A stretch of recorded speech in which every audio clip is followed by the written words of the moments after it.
Hey, I'm fine. Kincana, Kincana, ting, neng, neng, neng, neng.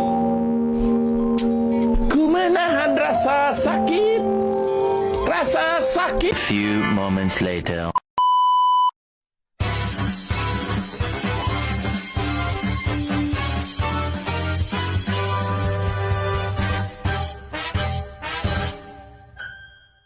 Pose with the fans. Pose with the pose with the pose with the fans. Pose with the pose with the.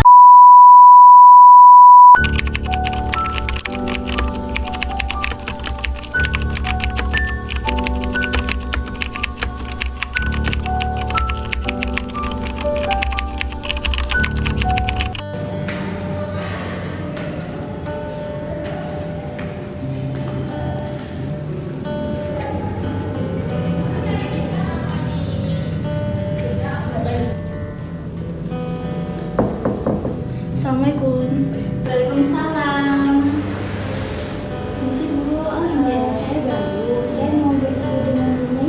Oh, mau bertemu dengan Bu Mei ya Mbak ya. Kebetulan saya sendiri. Sini langsung Mbak.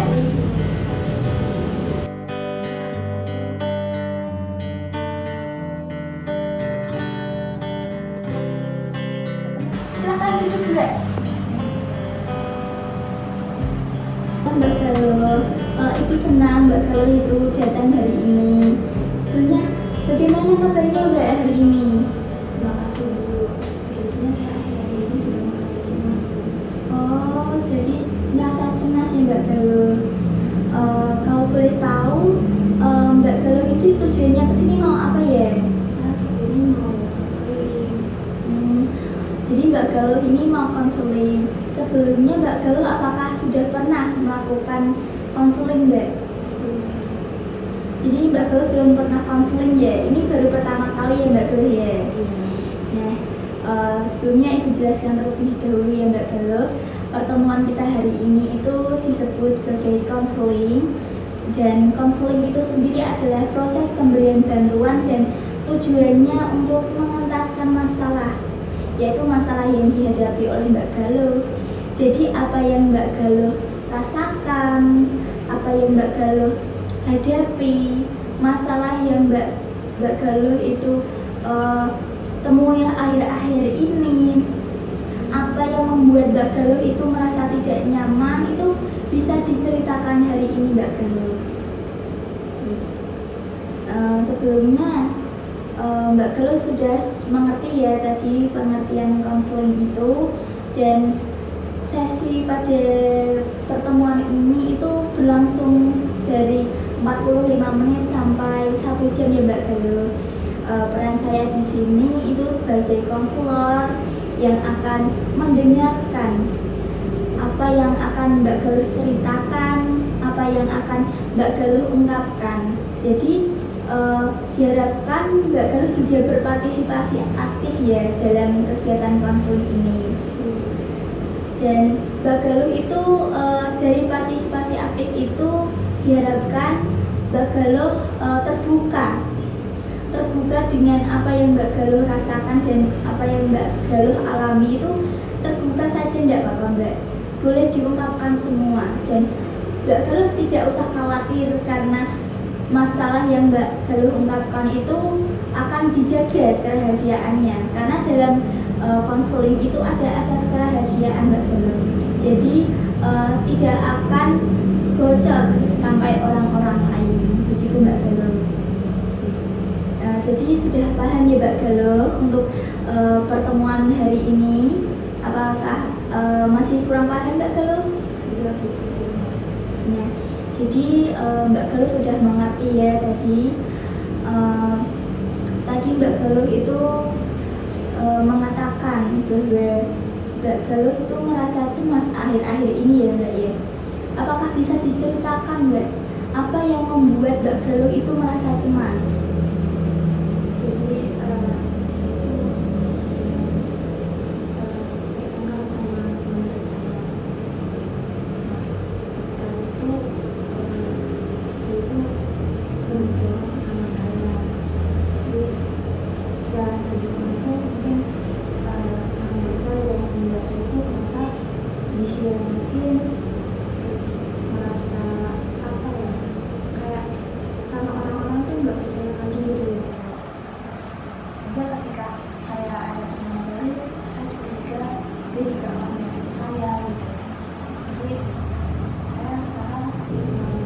sendirian dan sulit untuk bergaul dengan lagi.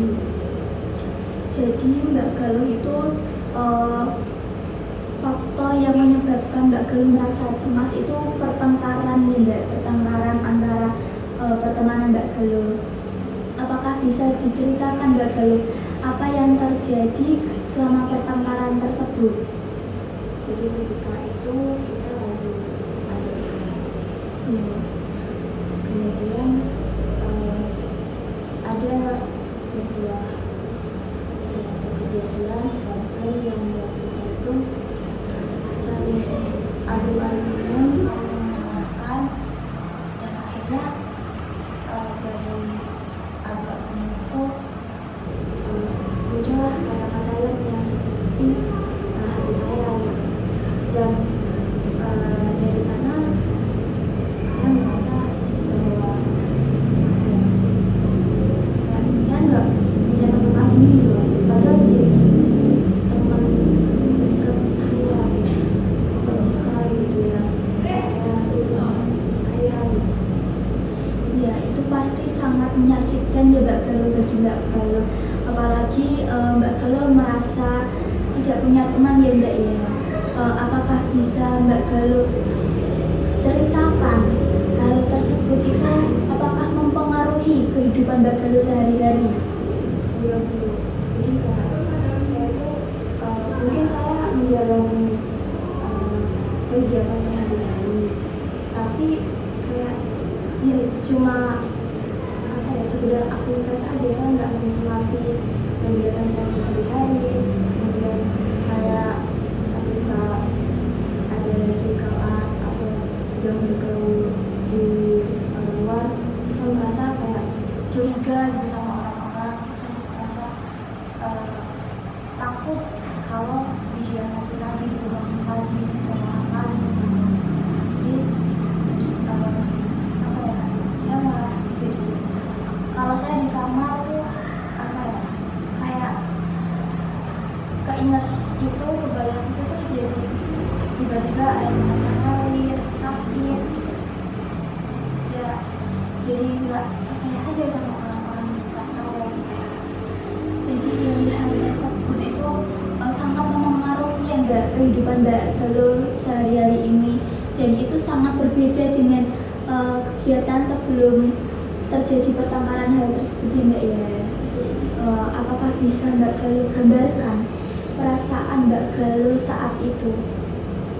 Jadi ketika saya mulai mengalami kecemasan itu, jadi kayak dada saya itu sakit, sesak, nafas saya terengah, dan saya butuh tempat buat saya sendiri, dan saya harus menangis.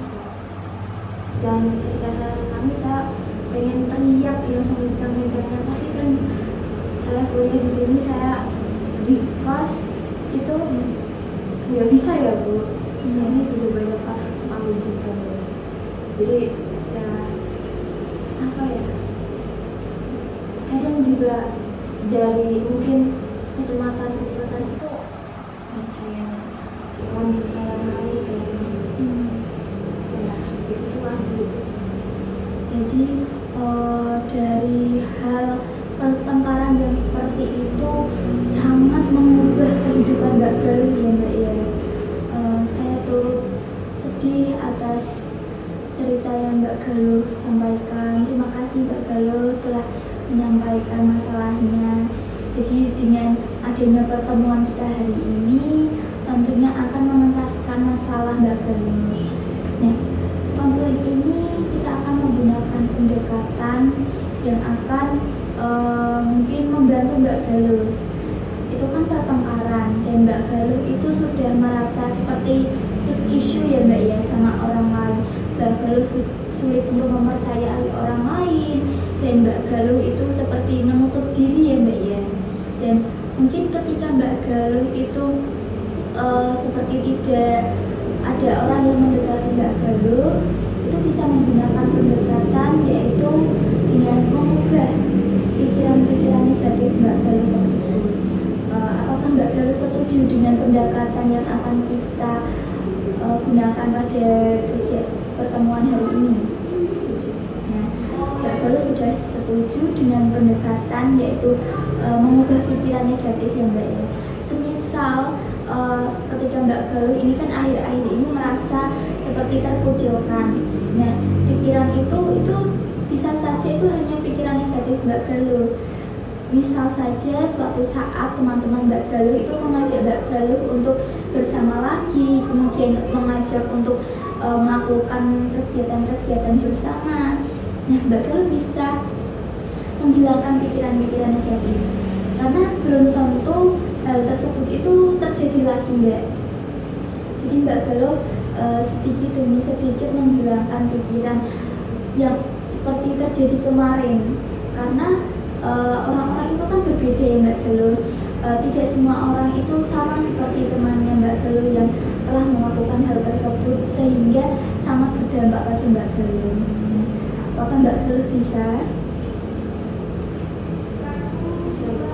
Tapi ya mungkin nggak segampang itu ya. Tapi gimana sih Bu, kalau apa ya, itu saya gunakan ke teman saya itu juga, tapi saya merasa kayak saya nggak bisa gitu. Iya, karena itu sangat menyakitkan ya Mbak Galuh bagi Mbak Galuh.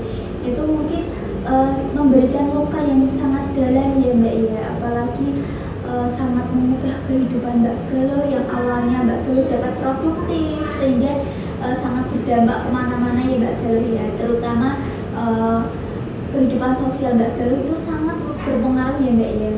Jadi mungkin ketika Mbak Galuh menemui teman baru itu bisa menghilangkan pikiran-pikiran negatif tersebut dan coba Mbak Galuh berdamai karena hal tersebut itu tidak bisa diulang dan tidak bisa seperti diapa-apakan lagi.